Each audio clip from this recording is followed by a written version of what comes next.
Welcome to the Barrett channel. Welcome to another video on the COVID-19. Coming to you from Shenzhen, China. Today it's 23 degrees and it's quite sunny. It's actually quite nice. Okay, so first of all, here in China the situation is somewhat stabilized now. We have very few new cases, and what new cases we do have, a number of those are actually imported or of people who have come in from various parts of the world. And in order to deal with this a little better, the Chinese authorities are now starting to impose much more stricter conditions on people coming into the country. And as of today, anybody coming into Beijing airport will need to quarantine for 14 days. And that was previously only from countries that were considered high risk, but it seems today that is all countries, and I suspect that will also fan out to all the airports within China in the next day or two. Normally when Beijing does something, a lot of the other provinces will follow. And the other thing that I should mention now is that previously foreigners within China, any healthcare related to COVID was taken care of by the government, but any foreigners now coming into China who subsequently test positive for COVID-19 will have to cover their own healthcare costs. So that's China. Things are coming back to life a little bit. It's an afternoon, so I'm walking around here. There's not many people around because a lot will be at work now. Okay, so now things are getting stabilized here and the new cases have decreased massively. It's completely the opposite story in other parts of the world. I see that one of the worst affected countries is Italy. Italy now has just under 25,000 cases, and the rate of death in Italy is quite high. This, as I've said before, is possibly due to the amount of old people in Italy, or it will also be due to that their health care system is really struggling at the moment. We've seen pictures on the internet and on the TV that they're putting people on camp beds in tents and in makeshift hospitals because they just don't have the room in their hospitals. A number of European countries have taken measures now to close down all public events, sports stadiums, shops, restaurants, etc, etc. Spain are the latest country to do this, so they're pretty much in a lockdown there too, as well as France. It's interesting that there appears to be no unity in the European Union. A number of European countries have decided to close their borders, while the European Union have suggested that they should try to keep all borders open. Again, typical of the EU, they're united but not united. Other worrying areas are Africa. Many African countries are now seeing outbreaks of the virus, and most of those countries just don't have the healthcare systems to be able to deal with this kind of thing. You know, from a point of view of their health resources, the equipment, the doctors, they're just not sufficiently resourced to be able to deal with virus outbreaks of this kind. And we note in the Philippines, although they've only announced about 110, 111 cases, they've took pretty drastic action. They've cancelled all routine appointments to hospitals, etc, etc.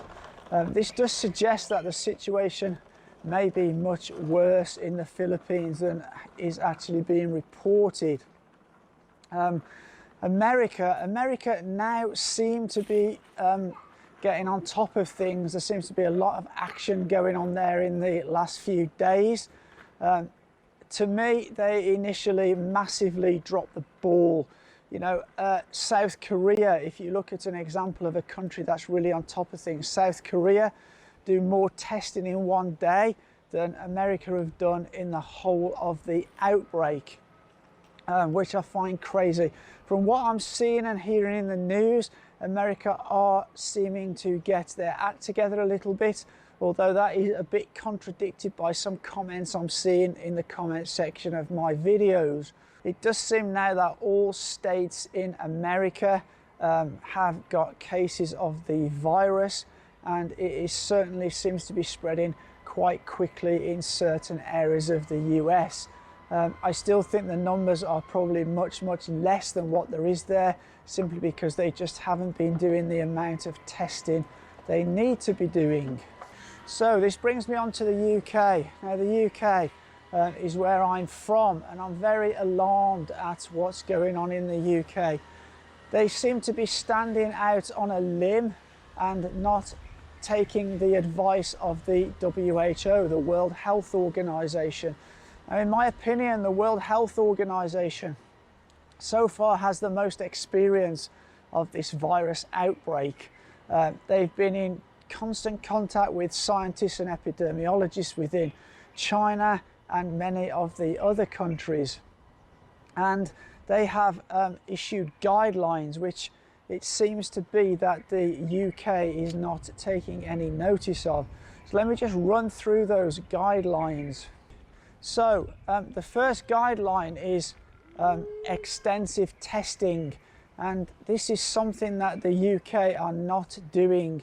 They've now took the decision only to test sick people. So obviously there's going to be many cases that go undetected, and those cases will be passing it on to other people. Secondly, and this carries on from testing, once you've identified somebody who is positive, they should be quarantined. Well, obviously, if you're not testing, you cannot quarantine those people because you don't know that they have it.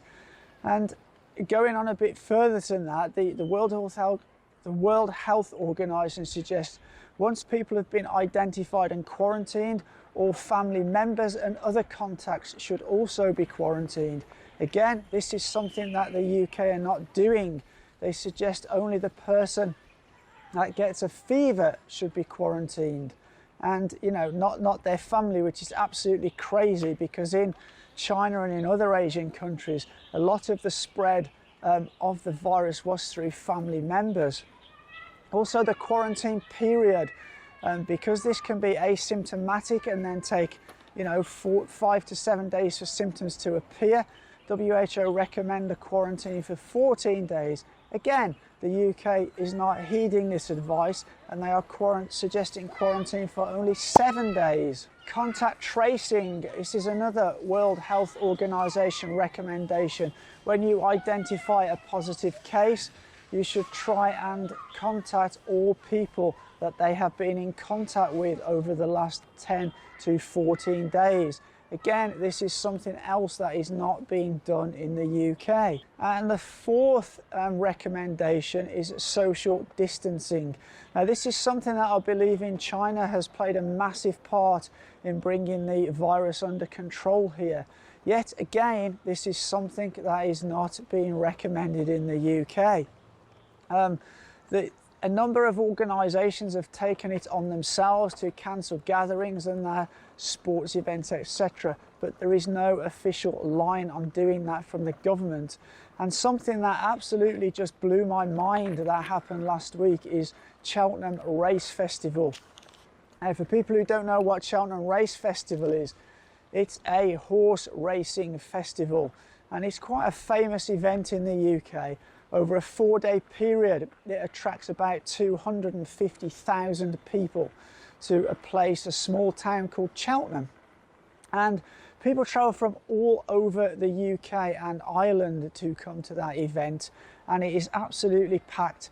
Tens of thousands of people each day are standing shoulder to shoulder.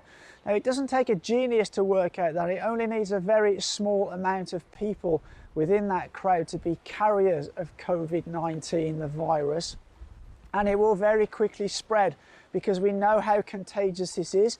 It will very quickly spread between thousands and thousands of people. And not only that, because they travel there from all over the country, they stay in all the local hotels, go into all the local restaurants and all the local pubs. So it's actually, for the 4 days the event going on, it will be like a petri dish to breed and spread the virus. So I'm absolutely astounded that people let that go ahead. I really don't know who in the right mind would let that go ahead when it was known that the virus was spreading throughout the UK. In many countries as well, they've advised people over the age of 70, which are the most vulnerable people. And again, we're seeing that in Italy where many old people are dying of this. You know, they have a really high death rate because they have a very old population. And this is something that WHO are also advising, is that the most vulnerable people, which are old people, especially those with underlying health issues, should be staying indoors. They should not be going out. And again, this is something that's now being talked about in the UK, but they haven't put this into action yet.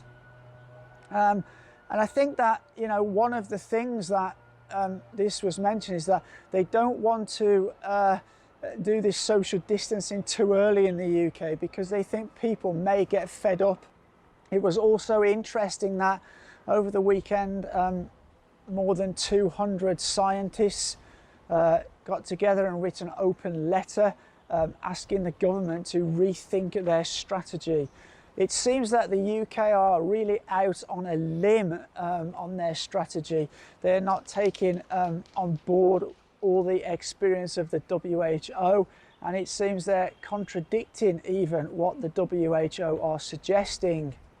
Whereas most other European countries, certainly most Southeast Asian countries, are pretty much doing exactly what the WHO are suggesting, and it seems to be working for those countries. You know, another thing that they in South Korea, they've very aggressively looked into cluster outbreaks of the virus, and they've got on top. As soon as they've seen a cluster outbreak, they've done the contact tracing, they've done extensive testing around those areas, and this has seemed to help them to get the virus under control, whereas this is just not happening in the UK. In my opinion, the UK are taking a huge gamble by going this alone, in contradiction to what the WHO are suggesting, in contradiction to what many other countries around the world are doing. The WHO seem to be very critical of countries that are not doing enough. They have stressed numerous times that countries need to do more to get on top of the spread of this virus. I think the UK are taking a gamble, and I think the gamble that they are taking is with the lives of many people. So we will see in the future if that pays off. I think the government there, if they start seeing a huge amount of deaths, I think the government there will be in serious trouble. This herd immunisation strategy, I really think is not a good idea, because it's been seen that people can actually be reinfected. And in fact, here in China, there were a number of people that were reinfected after they'd been infected for the first time. So that brings me to the end of another update video. If you enjoy the video, please give us a thumbs up. It helps our algorithm get us out there. We really appreciate that if you hit that subscribe button. Again, that also helps us. Around 70% of the people that watch our videos are not subscribed. And if you really want to know as soon as we release a new video, please hit those bells. We're also getting more and more active on Twitter and Instagram. The addresses to our Twitter and Instagram accounts are in the description. As always, I will also say that as these videos are demonetized or limited, we only earn a very small fraction of what we should be earning from those videos. So any support is very much appreciated. I'll pop the graphics on the screen, and again, the links to any support platforms, Buy Me a Coffee, Patreon or WeChat, are in the description. But as always, for now, take care.